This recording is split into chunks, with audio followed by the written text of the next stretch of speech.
Magandang araw mga kaibigan. Bigyan natin ngayon ng opinion reaction itong Facebook Reel posted by Marklim TV. Mabuti to na bidyuhan yung paggawa nila ng flood control projects, parang dikit. Mayroong nagbubuhos ng yung mixer, binubuhos. Diba? Usually mixer, nandyan na yung simento, graba, tubig, na-mix na. Dito, nakakagalit, panluloko ng mga contractors sa atin. Binubuhos, buhangin.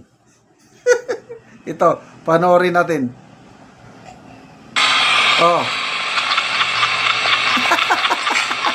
Natawa si Manny pa. Buhangin, oh. Yan yung buhangin.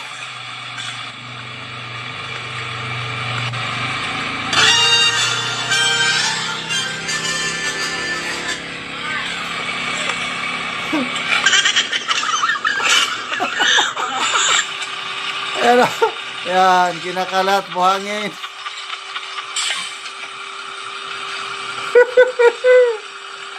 Sige pa. Cum laude po ako. Hindi ako bobo. Tagumpay. Sabay, sabay. Ano ba yan?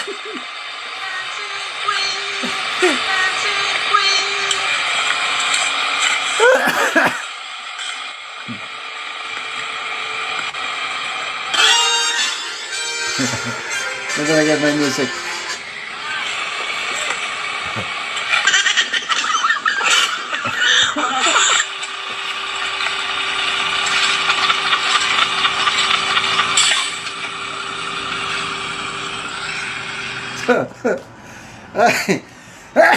Mabuti na lang at may social media, no?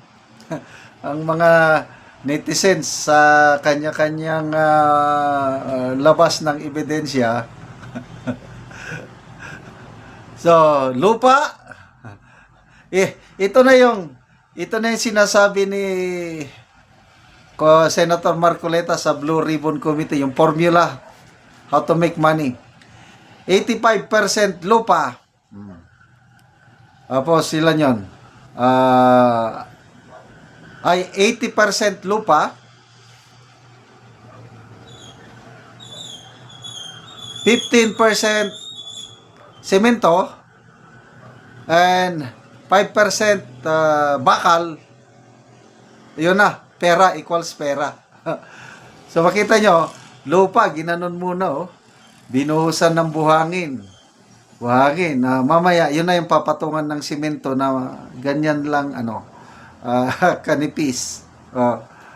Mabuti kung may bakal, kung lagyan ng bakal, kakaunti. Kaya konting baha lang, habagat pa lang, nagigiba na. Ako, lumaki ako sa bayan na mayroong may malaking river, Amburayan River, sa aming bayan, Bangarlaon yun.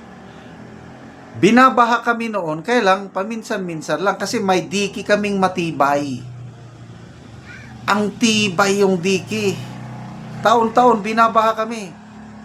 Kaya lang, paminsan-minsan, depende sa lakas ng bagyo at baha, na nasisira din, may mga porsyon ng diki nasisira, kaya pumapasok ang tubig baha sa amin, nababaha kami. Kaya lang, paminsan-minsan lang. Most of the time, yung diki namin, matibay nung una. Kaya alam ko, yung diki na yan, lumaki ako sa tabi ng ilog, matitibay ang diki nung una. Ngayon, ito na ang kalakaran. Grabe.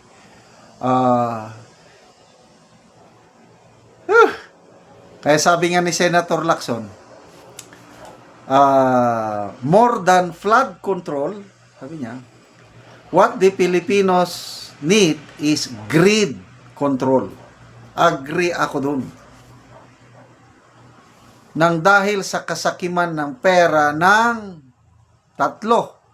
tatlong layers yan eh. Yung pasabog ni Senator Lacson, politiko, DPWH, and then contractor. Yan, tatlo na yan ang nagpapahirap sa atin when it comes sa paglustay sa pundo ng taong bayan. Love of money is the root of all evil. So, 3 taon silang, nung mga previous administration, may mga flood control projects naman. Kaya lang, walang ganitong issue na nagkakaroon ng grabing pagbaha, nagkakaroon ng matinding reklamo, investigasyon to. Kasi nga, kung meron mang mga kickback nung una, allowable. Ako, may nakapagsabi sa akin, panahon ni PRRD, meron daw, kailang nasa 5 to 10% lang. Pinakamataas na yung 10, kasi karamihan daw, 5% inaalaw. O di, mas marami ang naiwan para sa pundo, para sa proyekto. Kaya walang masyadong issue.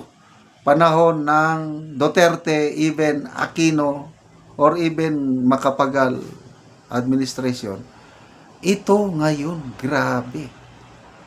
Nagsimula 2023, 24, 25. Mabuti na lang at naagapan, kaya lang sayang. 3 years na niloko tayo ng mga contractors na nakikipagkot sa Kong kasi yan ang sabi ni Senator Lacson as early as 2022 may 67 ng kongresista na mga contractors. Yung pang lumalabas ngayon, DPWH na mismo, sila na ang gagawa ng lahat. Hihiram lang ng lisensya, yung contractor's license, mag-usap-usap na sila. Yung mga opisyalis na ng DPWH, sila nang gagawa ng lahat. Yung may party-party na. Yan yung mga narinig kong revelasyon sa nito, Blue Ribbon. Si Senator Amy, yun ang kanyang pasabog.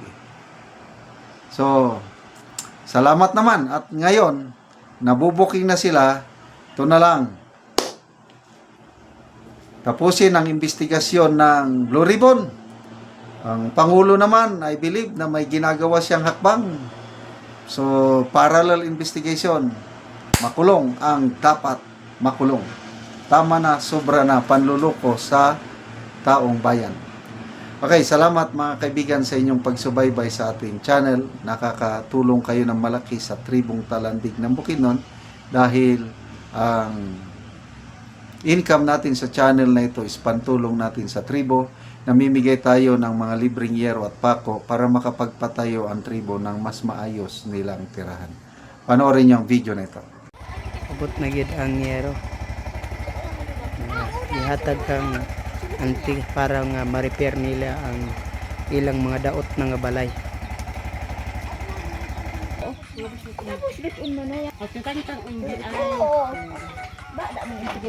Karon mo na ni ang atopsan tagaan na mo gero silupin og sako lang. Ang gero mo pud ningal kuan na gid kayo, daot na gid kayo. Og karon ante pila na day katuig ang imong balay? 35 na ni ka tuig. Oo. Nagpasalamat ko kay hanabangan mi aron ma-repair ang among balay kay tan-aw ga kuan na katuluan na. Oo. So, ang imong atopante nga yero gisapawan lang nimo og mga silupin. Silupin. Oo. So pila na day kabuk ante imong anak? Siya man ang kabo. Siya. Siyam kabuk imong anak. Nawala ang isa. Nawala ang isa. Oo, ang imong edad ante pila na pod? Kuan naman ko. 55 na. 55 na ka. Oo, so ang edad ni tatay 72. 72 na si tatay. Oo, ang inyong pagkuan ante sa inyong panginabuhi. Kuan. Mga gabi ug mais. Gabi lang og mais. Oo, nani man gid ante nga mukaon man gid ta bisag unsa. At least nga makakaon ta. Oo, so karon ante mag-atop na mo. Oh. Lagi. So ang kuan ante, kinsay mo tabang sinyo sa pag-atop? Kana ang akong anak. Kanang imong anak ra. Oo. So salamat, Naman makuan sa atin mo kay tigulang naman. tigulang na. Oo. So, salamat kayo, ante. Ang nanguha mangani sa kahoy ako ra. Ikaw rang nagkuha ka. Kaya di man na makapamili sa kay kuan man. Na ayang sakit. Oo. Sige, ante, salamat. Kay nahanabangan mi